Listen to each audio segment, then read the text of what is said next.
আমার চ্যানেলে তোমাদের সকলকে স্বাগত।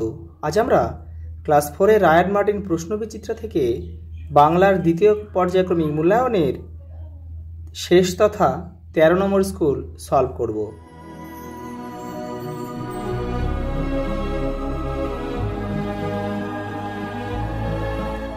প্রথম প্রশ্ন দেখো, বহুদিন ধরে কবিতাটি কবির নাম সহ 8 লাইন মুখস্থ লেখো। দেখে নাও এই যে বহুদিন ধরে রবীন্দ্রনাথ ঠাকুর, আর এই যে কবিতাটা রয়েছে এটা তোমরা মুখস্থ করে নেবে।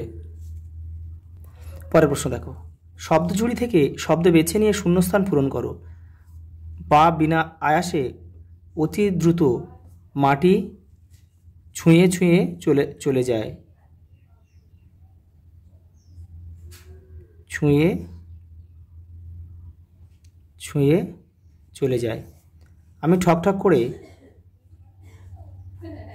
কাঁপতে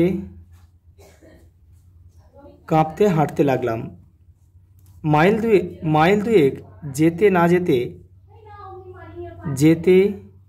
না যেতে বৃষ্টি এলো। মাঠে মাঠে জল দাঁড়িয়ে গেছে। মাঠে মাঠে জল দাঁড়িয়ে গেছে। দেখো পরেরটা দেখো, 3-একটা ক স্তম্ভ খ স্তম্ভ। পাঠশালা গুরুমশাই। অন্ধকার ভয়, এখানে খ লিখবে। মনসা ঝোপ কাটা, গ লিখবে এটা। আর হাঁড়ি ভাত, ঘ। এখানে দাগ নাম্বারটা এপারে কিন্তু লিখতে হবে, তীর চিহ্ন দিয়ে মেলালে হবে না কিন্তু। পরেরটা দেখো, শক্তি সওদাগরকে কি নজরানা দেবে? মুক্তমালা। অশ্বিনী কুমার দত্ত কে ছিলেন? দেখে নাও।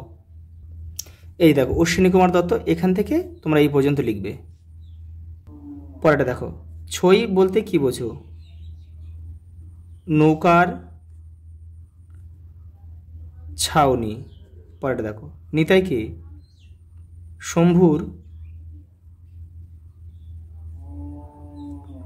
পাঠশালার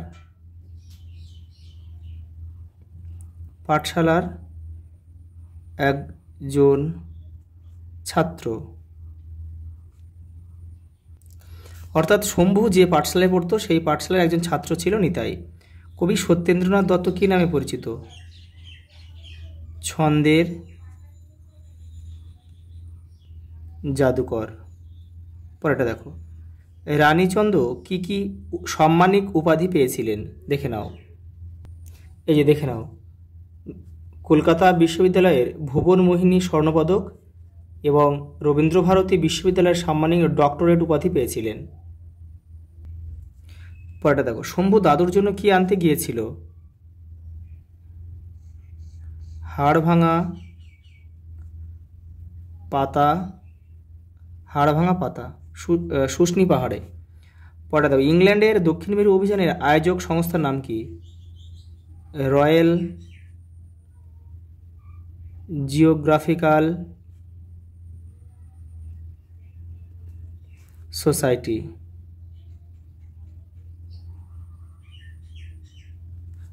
পরেরটা দেখো, স্কট তৃতীয় অভিযান কত সালে শুরু করেন? 1910 সালে। পরেরটা দেখো, উবা কোন শহরকে বালির দেশ বলে বুঝেছিল? কলকাতা। পরেরটা দেখো, দূরের পাল্লা কবিতাংশে যে নৌকাটির কথা রয়েছে তাতে কতজন মাঝি রয়েছে? 3 জন। পরেরটা দেখো, অভিযান আবিষ্কারের কাহিনী আমাদের ভালো লাগে কেন? দেখে নাও। পরের প্রশ্ন দেখো, তোমাদের পাঠ্যে উল্লিখিত ধলেশ্বরী নদীর পরিচয় দাও। দেখে নাও। এই যে দেখো, ধলেশ্বরী খ্যাপা নদী, এখান থেকে এটা পুরোটা লিখবে। পরেরটা দেখো, পাল্লা শব্দটিকে পৃথক অর্থে ব্যবহার করে দুটি স্বাধীন বাক্য লেখো। দেখো এই যে দেখে নাও, পাল্লা দাঁড়ি পাল্লা। এক পাল্লা বলতে 5 কেজি বোঝায়। আর একটা দেখো, পাল্লা মানে প্রতিযোগিতা, দুটি গাড়ি পাল্লা দিয়ে ছুটছে। পরেরটা দেখো, সন্ধি বিচ্ছেদ করো। দেশান্তর, দেশ যুক্ত অন্তর। সূর্যাস্ত, সূর্য যোগ অস্ত। আষাঢ়ান্ত, আষাঢ় যোগ অন্ত। পরে দেখো পবিত্র, পু যোগ ইত্র। আর অন্যয়, অনু যোগ অয়, অন্তস্থ, অন্যয়। দেখো বাক্য রচনা করো, এগুলো তোমরা নিজেরা করবে, তো আমি করে দিচ্ছি। ব্যর্থতায় সাফল্যের চাবিকাঠি, চাবিকাঠি। পরে দেখো স্লেজ, স্লেজ বরফের দেশে দেখা যায়। পরে দেখো আবিষ্কার, দূরবীন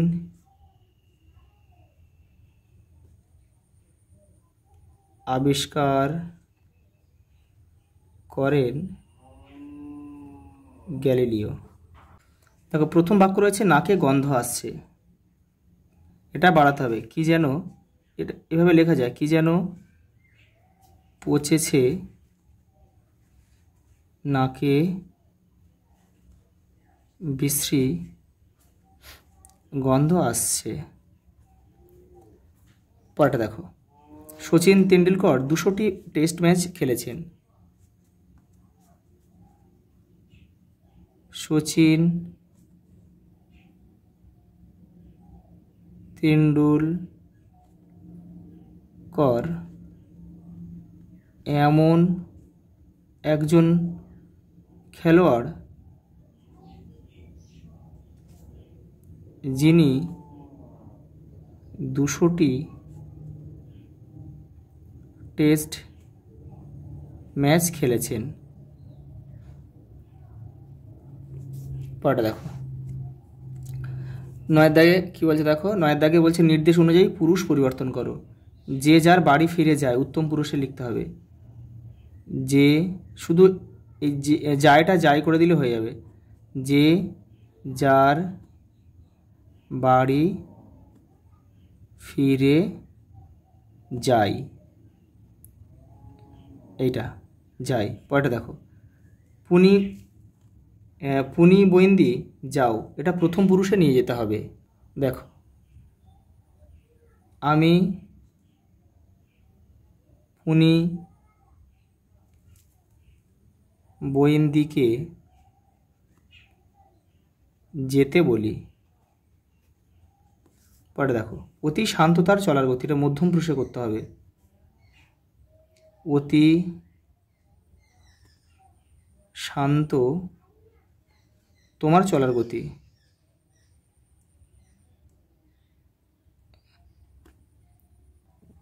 তোমার চলার গতি। পরেরটা দেখো, 10 দায় কী বলছে দেখো, নিচের বাক্যগুলির মধ্যে থেকে কর্তা ও কর্ম খুঁজে বের করো। ঝোপড়া তাকে টিটকিরি, যেখানে টিটকিরি দেয়, কর্তা হচ্ছে ঝোপড়া। কি দেয়? টিটকিরি দেয়, তাহলে টিটকিরি হচ্ছে কর্ম।